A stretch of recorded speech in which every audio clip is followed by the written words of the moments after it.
But what if this haunting sense of not belonging is not madness, but a sign?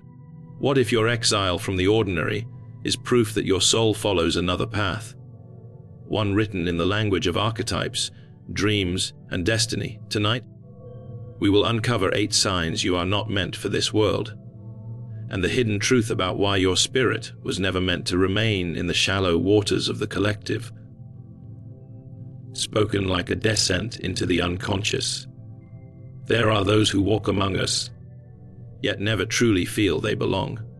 They sense the whispers of forgotten myths, the weight of hidden truths, and the stirring of a reality beyond the veil of the everyday.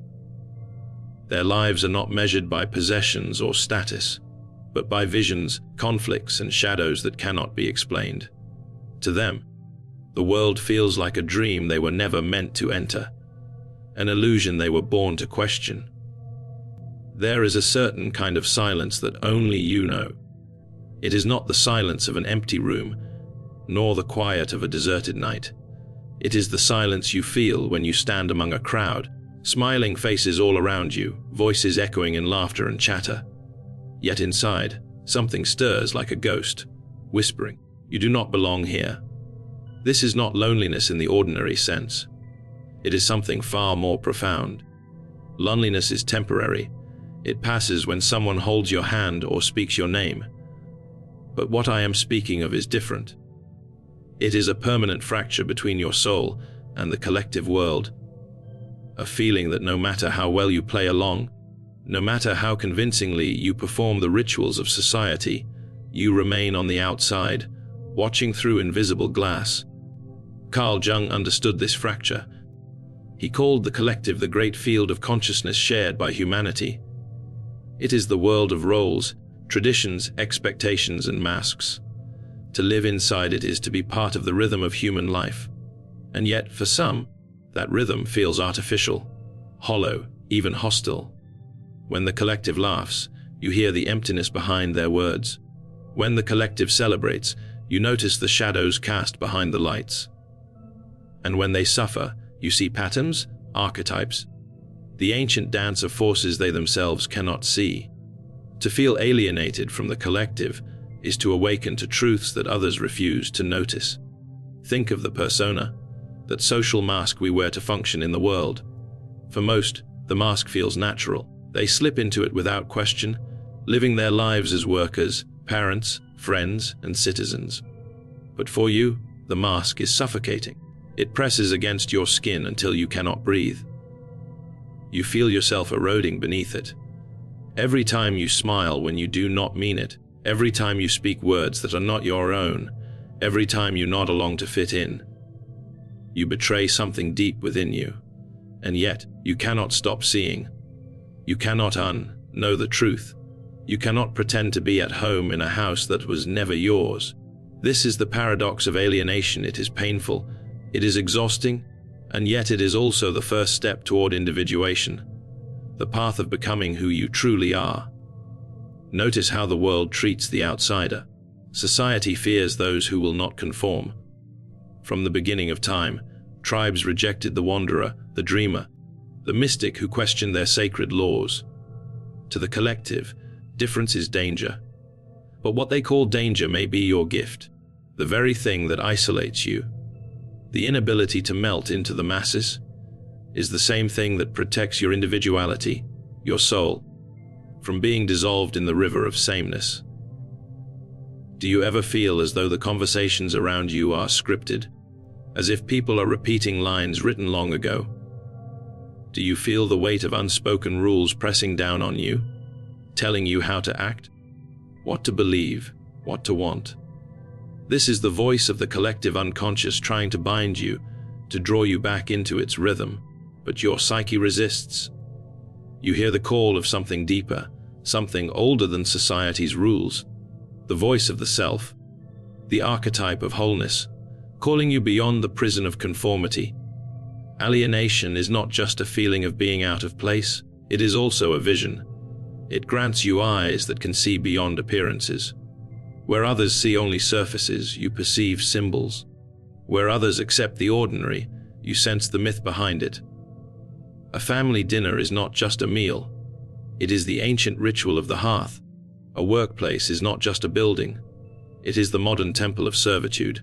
Even entertainment, even love, even war. These are patterns, archetypes, reenactments of dramas far older than our time. And when you see this, how could you ever fully belong? But this awareness comes with a cost. There are nights when you would give anything just to feel normal, just to laugh without analyzing, just to walk into a room and not feel like a ghost among the living.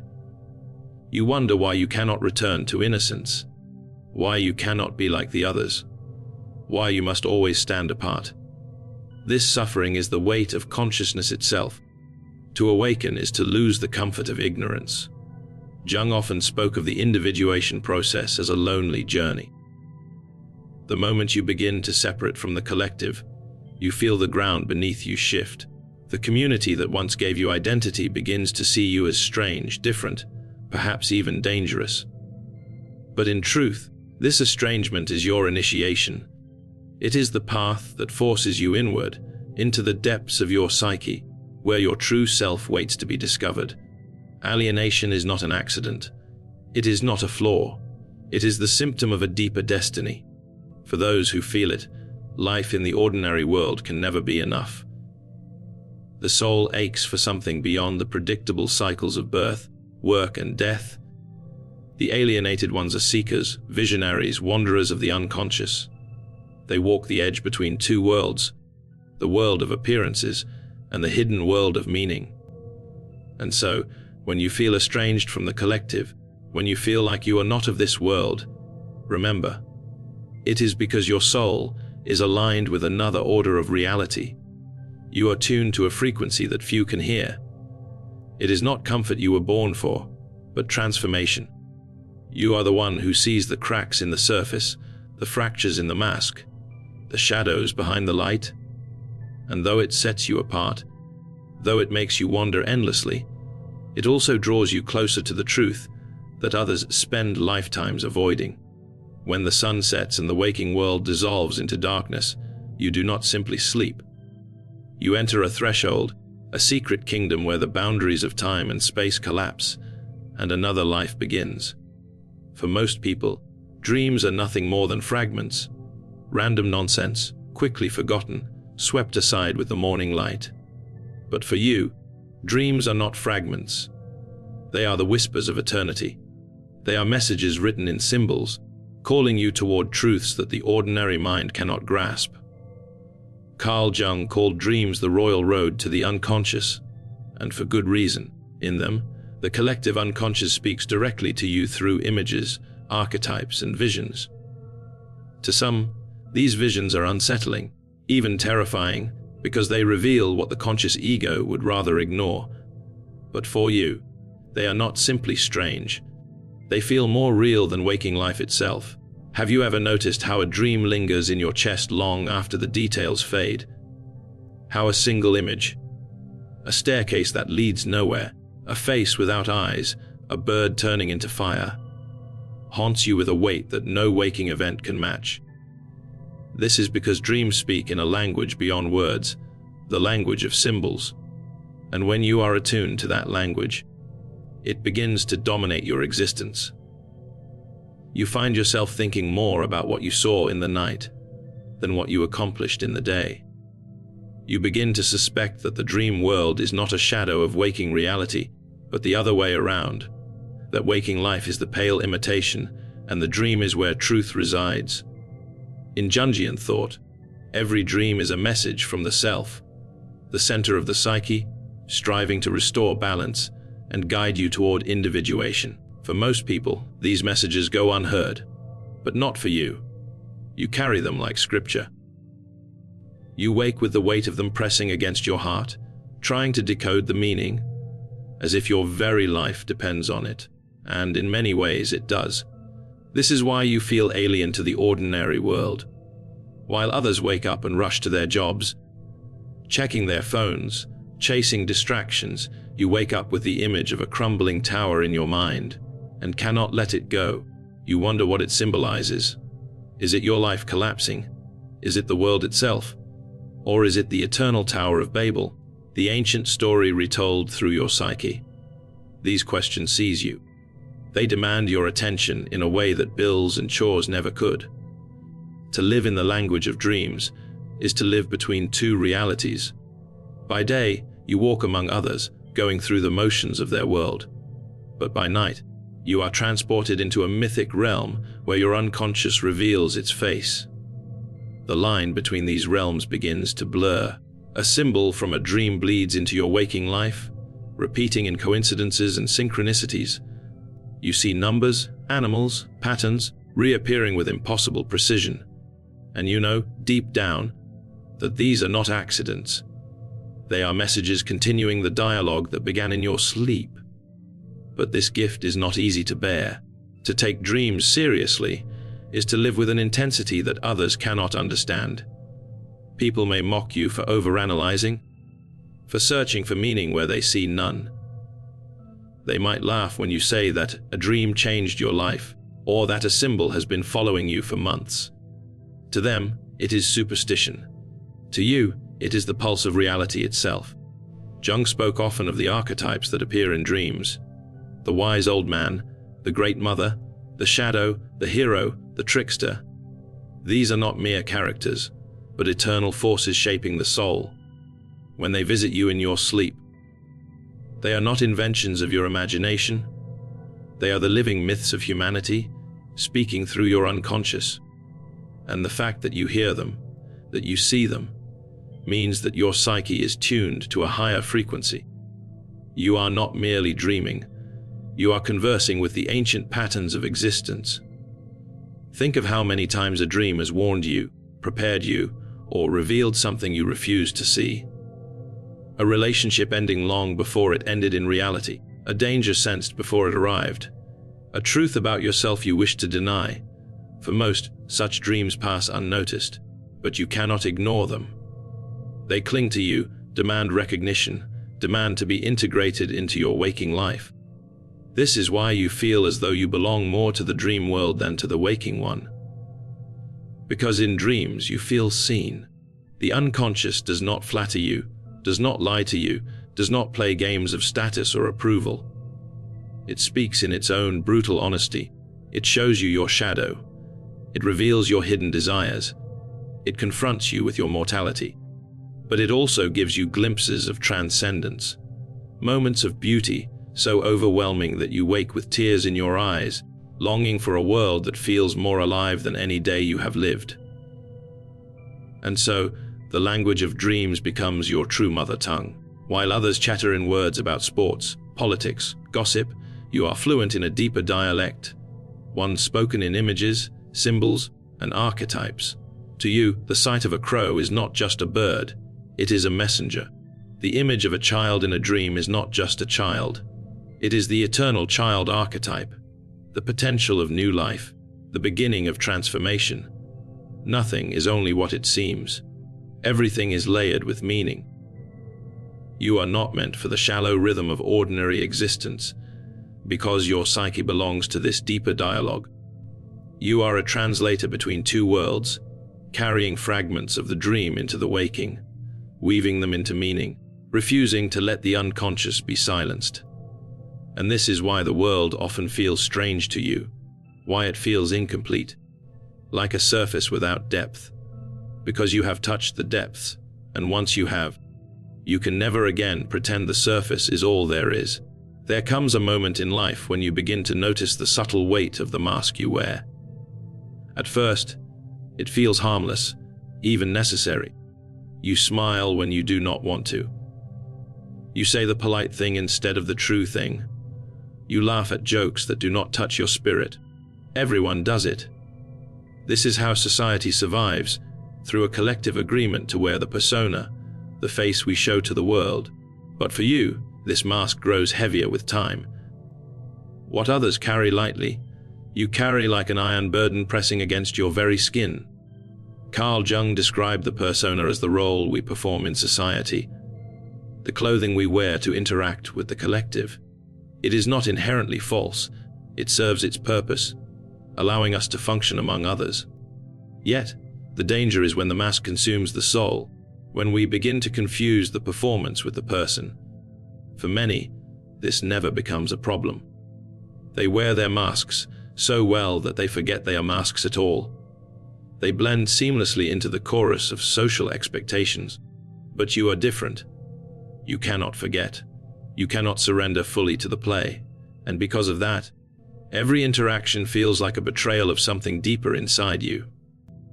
Have you noticed how exhausting it is to be normal, to sit at a gathering, to make small talk, to nod and pretend interest in the endless chatter of careers, gossip, and trivial concerns? It drains you because it is not you speaking. It is the mask. And the longer you wear it, the more alien you feel to yourself, as though your true essence has retreated into hiding, waiting for the performance to end. But the performance never ends. The world demands it every day, every hour, every moment you step into the public sphere. There is a peculiar kind of suffering that comes from being too aware of this act. You watch yourself as though from above, seeing how your mouth forms words that do not belong to you, how your body gestures in ways that feel rehearsed, how you laugh on cue even when your soul is silent.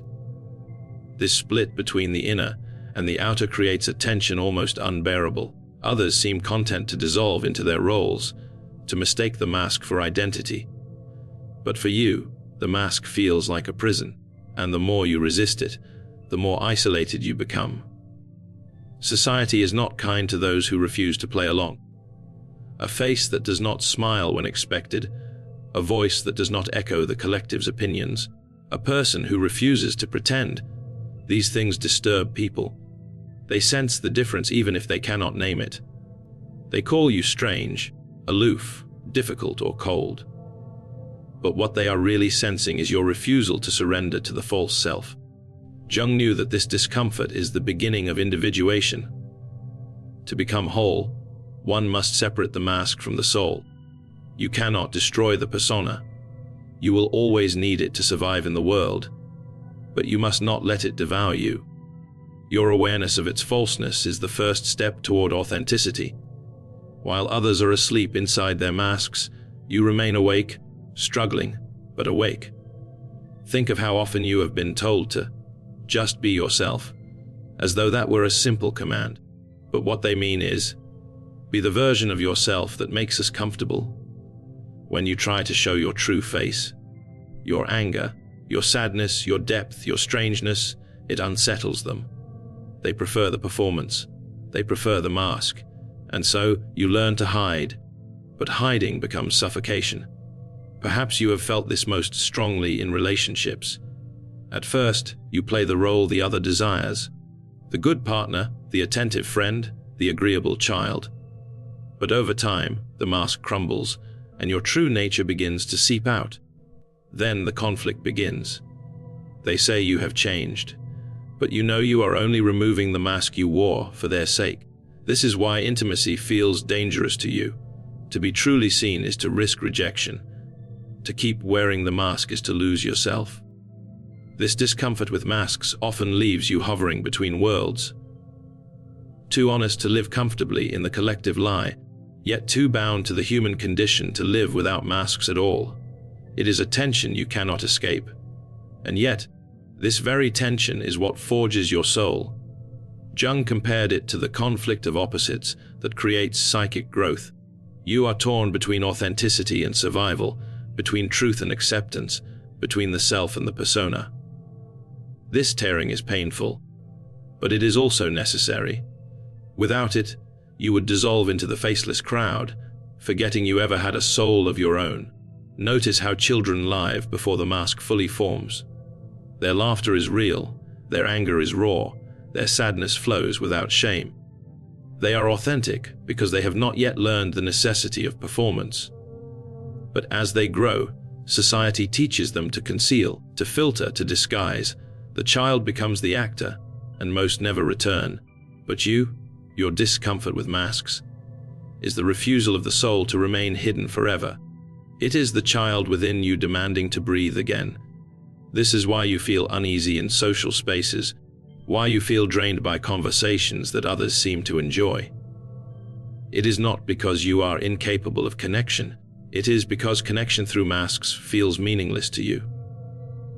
You crave the raw, unfiltered meeting of soul with soul, something so rare in a world addicted to appearances. And until you find it, the mask will always feel like a heavy weight, one you cannot endure for long. Your unease with masks is not a weakness. It is the evidence of your depth. It is proof that beneath the performance, a true self still waits, still resists, still refuses to vanish. And though the world may punish you for refusing to play the role it demands, you cannot help but notice the cracks in the theater around you.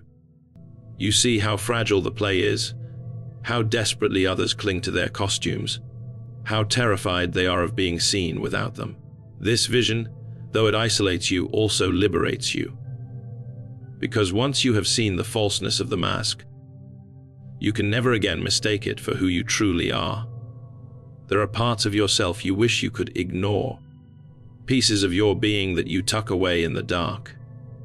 They are not the traits you proudly show to the world. They are the ones you fear, the ones you despise, the ones you deny even to yourself. Yet, no matter how tightly you lock the door, they do not disappear. They wait, patiently, in the shadows of your psyche.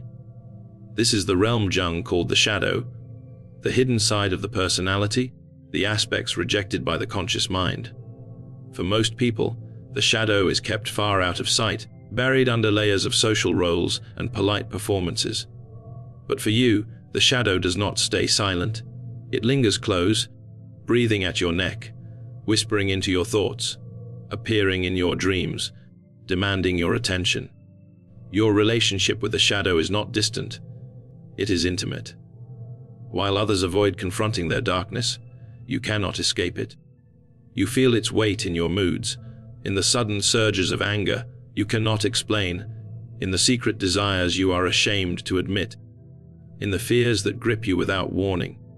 You sense that there is something alive within you that does not obey the rules of your conscious will.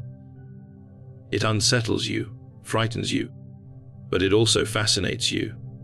You know there is truth hidden there, and part of you longs to understand it. To live with an intimate shadow is to feel torn between two selves, the self you show to the world, and the self that stalks you in silence. This split is painful. You wonder if you are broken, if something is wrong with you, if these thoughts and impulses make you unfit for the world. But Jung reminds us that the shadow is not evil in itself. It is simply the part of the psyche that the ego refuses to integrate. It contains everything you push away: weakness, envy, anger, lust, selfishness. But it also contains your creativity, your vitality, your deepest instincts, even your hidden strengths. The shadow is not your enemy. It is your mirror. And yet, this mirror is not gentle. It shows you what you least want to see. That is why most people flee from it. They distract themselves with noise, with work, with endless pleasures, anything to keep from noticing the figure following them in silence. But you cannot escape so easily. The shadow makes itself known in your life whether you invite it or not. It erupts in arguments, in jealousy, in sudden cravings, in the moments when you say, "I don't know what came over me." It comes alive in your dreams as the villain, the monster, the stranger who chases you through endless corridors. You are forced to face it because it refuses to be silenced. This intimacy with the shadow is part of why the ordinary world feels unbearable to you.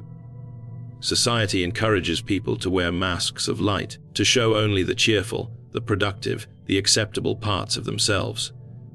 Darkness is hidden, repressed, denied. But you see through the performance. You notice the shadow lurking behind the smiles, the aggression hidden behind politeness, the despair beneath the laughter. You cannot pretend not to see it because you are already living with your own. And so, the world feels like a stage where everyone hides from the very thing that you are forced to confront every day. The shadow often isolates you, but it also grants you a strange form of honesty. Because you know your own darkness, you are not deceived by appearances. You understand that people are more than what they show. You see the fractures in their voices, the flicker of envy in their eyes, the unspoken pain in their gestures. You recognize it because it mirrors your own. And this recognition can make you compassionate in ways others are not. The one who has faced their shadow can hold the pain of others without flinching because they know darkness is not a curse. It is part of being human. But intimacy with the shadow is never comfortable. It demands constant work, constant reflection, constant courage to admit what you would rather deny. Jung warned that if you do not confront your shadow, it will control you from the dark. It will project itself onto others. You will see in them what you refuse to acknowledge in yourself. You will hate in them the very thing you hide in your own heart. This is why integration is so crucial. To deny the shadow is to be ruled by it unknowingly. To face it is to begin the path toward wholeness. Your discomfort with the world often arises from this truth. You cannot live on the surface because the shadow keeps pulling you deeper. When others are content with light, you are compelled to walk into the darkness. You seek the root of your pain, the origin of your fears, the hidden face behind your desires. You know that pretending to be pure, pretending to be perfect, only makes the shadow grow stronger, and so you wrestle with it, not because you want to, but because you must. There are nights when the shadow overwhelms you, when it feels like a force greater than yourself. In those moments, you wonder if you are losing your mind, if you will be swallowed by the very darkness you are trying to understand. But it is in those moments that transformation begins. For to know the shadow intimately is to discover that it is not separate from you. It is you. It is the part of your soul you have not yet claimed, the part that waits in exile, longing to be brought into the light. And though it terrifies you, though it unsettles every corner of your being, you sense that this intimacy with the shadow is not a curse but a calling. It is a summons from the deepest layers of the unconscious, drawing you toward a confrontation that others spend their lives avoiding. It is through this confrontation that the fragments of your soul begin to gather, piece by piece, in the long and painful work of becoming whole. You have wandered with me through the 8 signs: alienation from the collective, the language of dreams, the burden of masks, the intimacy with shadow, and beyond. These are not random traits, nor mere quirks of personality. They are markers of a deeper destiny, the quiet evidence that your soul does not move in step with the ordinary rhythm of the world. Jung once said, "Who looks outside dreams, who looks inside awakens." If you see yourself in these signs, then know this: your exile is not punishment, but invitation. To feel that you do not belong here is to stand on the threshold of something greater. You were not meant to dissolve into the collective. You were meant to confront the unconscious, to wrestle with archetypes, to descend into shadow and rise with meaning. But the path is not gentle. It asks of you what the world never will. It asks for honesty with yourself, even when that honesty burns. It asks you to see what others deny, to live with truths that make comfort impossible. And yet, it is precisely this path that brings you closer to the self, the hidden wholeness that waits beneath the fractures of your being. So when you feel the world is not yours, do not despair. That feeling is the sign. That restlessness is the summons. For perhaps you were never meant to simply live in this world at all. Perhaps you were meant to see through it, to pierce its masks, to bring back from the depths what others fear to face. And the question that remains, the one only you can answer, is this: will you continue wearing the mask the world offers, or will you walk into the darkness of your own soul to discover who you truly are?